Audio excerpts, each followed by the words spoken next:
bahwa menurut publik barang-barang bukti yang sudah disita, tindakan-tindakan yang dilakukan oleh Kajati itu sudah cukup untuk menetapkan seseorang atau badan hukum itu menjadi tersangka, gitu kan? Publik nampaknya gemes, gitu ya? Gemes ngelihat kok ini apalagi gitu. Iya, kok kan nggak terbukti-bukti sih gitu.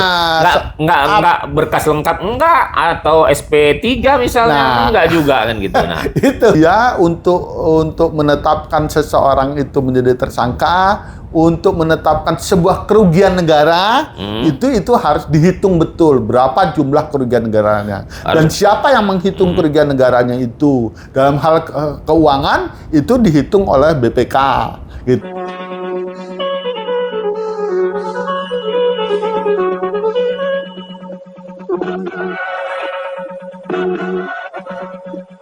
mungkin secara etik ya kali kalau itu kelamaan, karena kan harusnya kan saat menyita itu ada nggak sih umumnya yang lazim ya Prof ya, yang lazim itu berapa lama sih bisa membuktikan itu, kan sudah disita sana sita sini, membuktikan bahwa ini merugikan negara misalnya karena ini perusahaan atau diduga ini uang pemerintah merugikan negara gitu, berapa lama sih lazimnya Prof? Kalau sudah tersangka kan ada 14 hari, ada 20 hari gitu. Nah, saya melihat memang ini masih dalam wilayah di mana pihak Kejaksaan Tinggi Lampung itu lebih pada meningkatkan kehati-hatiannya dia dalam bertindak ya. Dengan kehati-hatian itu. Hanya saja memang publik nampaknya gemes gitu ya.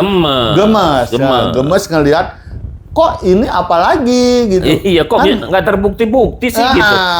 Nggak berkas lengkap enggak, atau SP3 misalnya enggak juga kan gitu. Nah, itu.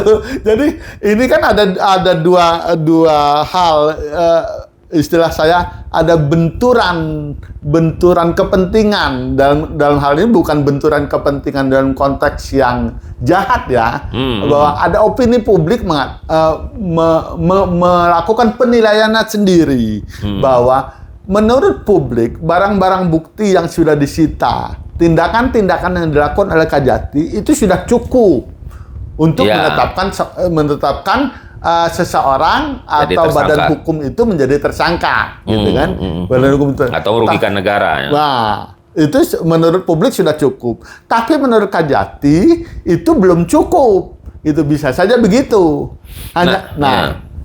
Terhadap dua hal ini jangan sampai itu yang dikhawatirkan itu jangan sampai ini adalah memberikan ruang-ruang di mana di mana godaan setan yang terkutuk itu menggoda gitu ya. Karena kan sekarang udah keterbukaan publik ya Bro. Kalau zaman dulu cuma koran sama TV ya berita. Kalau sekarang kan hari itu ngomong, hari jam itu juga kita bisa tahu gitu kan. Jadi banyak orang-orang mengatakan, waduh ini jangan-jangan ini ada di ATM kan ini kan. Saya nggak mendefinisikan ATM itu apa ya. Kalau bank ya tempat narik duit lah yang pasti gitu ya. Kalau di bank ini kan. Kemudian juga ada yang di peti eskan. Peti eskan definisinya katanya nggak muncul lagi, udah selesai, tapi nggak selesai sebenarnya. Nggak selesainya kenapa? Ya nggak ada putusan ya. Kan? Kayak Koni kemarin tersangka udah bertahun-tahun nggak kelar-kelar, akhirnya ujung pra peradilan orang dibatalkan tersangkanya. Ya kan nggak enak juga kan, jadi ini mentersangkakan orang terus dibatalkan, nggak enak juga bagi seorang jaksa ini kan gitu. Nah, asumsi ini mungkinnya yang harus ditepis ya. Nah, dan kemudian juga untuk sampai ini merugikan negara atau apapun bentuknya, itu perlu diaudit nggak yang laporan keuangannya si LEB ini? Ya, itu memang harus. Untuk jadi dasarnya kejaksaan bisa berbicara ini terbukti loh, ini tersangka atau terbukti merugikan negara. Betul.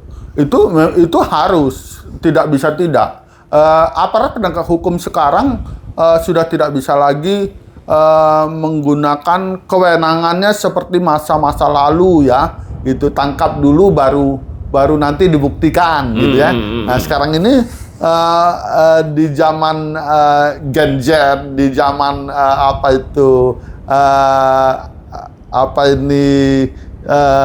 industri ya, industri 5.0 gitu. Mereka tidak bisa lagi melakukan hal yang seperti saya katakan tadi ya. Oleh karenanya dia untuk menetapkan seseorang itu menjadi tersangka, untuk menetapkan sebuah kerugian negara, itu harus dihitung betul berapa jumlah kerugian negaranya. Dan siapa yang menghitung kerugian negaranya itu dalam hal keuangan itu dihitung oleh BPK gitu. Minimal dia dihitung oleh kantor akuntan publik yang independen, ya, yang independen. Kalau dia mau menghitung sebuah bangunan, biasanya BPKP yang diturunkan untuk itu, menilai bahwa sudah terjadi kerugian negara terhadap sebuah pembangunan proyek pemerintah itu, gitu. Jadi tidak bisa dia hanya menilai bahwa ini mobil beli 200 juta lalu dijual oleh si yang patut diduga itu 50 juta lalu kerugian negara 100. Enggak, yang bisa menghitung itu hanya 3 lembaga itu untuk menghitung kerugian negara ya. Dan menghitung kerugian negara, pertama adalah BPK, kedua BPKP, ketiga adalah KAP. Kantor Akuntan Publik ya. Kantor Akuntan Publik.